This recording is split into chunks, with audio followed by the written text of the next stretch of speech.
এখানে ছেলে মেয়েকে একসাথে গোসল করতে দেখে ভাবিয়েন না এটা ঢাকার কোনো সুইমিং পুল, আসলে এটা আমাদের ঠাকুরগাঁও সোনার বাংলা সুইমিং পুল।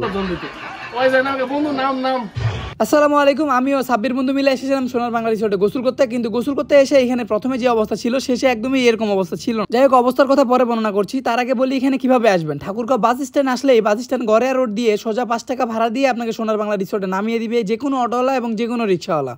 যাই হোক, এবার সে অবস্থার কথায় ঠাকুরগাঁয়ে ব্যাপক হারে পরিবর্তন হয়েছে। এর কারণ হচ্ছে প্রথমে যে কোনো পর্যটক স্থান এবং যে কোনো পার্কে গেলেই দেখবেন টুনা আর টুনি। টুনা টুনি চ্যাপ্টার ক্লোজ করে এখন দেখি সুইমিং পুলও ছেলে মেয়ে একসাথে গোসল করে। বাহ, কি পরিবর্তন!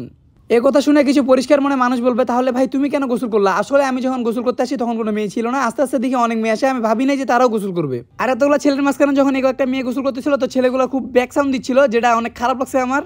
আর ভাই কয়জন কারে চুপ করাবেন, এখানে যতজন ছিল সবাই মধু মধু করে চিল্লাচ্ছিল। আসলে এই বিষয়টা অনেক অনেক অনেক হাস্যকর। আর মেয়ে গোসল করতে দেখে এ ভাই মনে হয় একদম এভারেস্ট জয় করে ফেলাবে এরকম একটা অবস্থা প্লেয়ারের মধ্যে। কেন যে এরকম করতেছিল আল্লাহ জানে। মামা যদি উপর থেকে লাফ দিস, এইখান থেকে যদি লাফ দিই না, মানে একটু লাগে না। আর এখানে আমি সাব্বিরের সাথে মজা করতেছিলাম, কারণ জানি আমি সাব্বির উপর থেকে লাভ দিতে পারবো না, সে অনেক ভয় পায়। তারপর আমরা উঠলাম এবং কিছু ছোট ভাইদের সাথে এখানে লাভ দিলাম। লাভ দেওয়ার পরে সামনে একটা উপর থেকে নিচে যে নামে একটা স্লাইডার ছিল, তো এখানে আমি ছোটবেলায় আমরা এরকম করে অনেক খেলতাম। তো যাই হোক, এখানে এটা পাই আমিও উপর থেকে নিচে লাভ দিলাম। আর যখন দেখলাম অনেক মেয়ে এখানে নামতেছে তখন আমরা আস্তে আস্তে উপরের দিকে উঠা শুরু করলাম। সাব্বিরে উঠে গেলাম এবং আমিও উঠে বাসার দিকে রওনা দিলাম। তো সবাই ভালো থাকবেন, সুস্থ থাকবেন, আসসালামু আলাইকুম।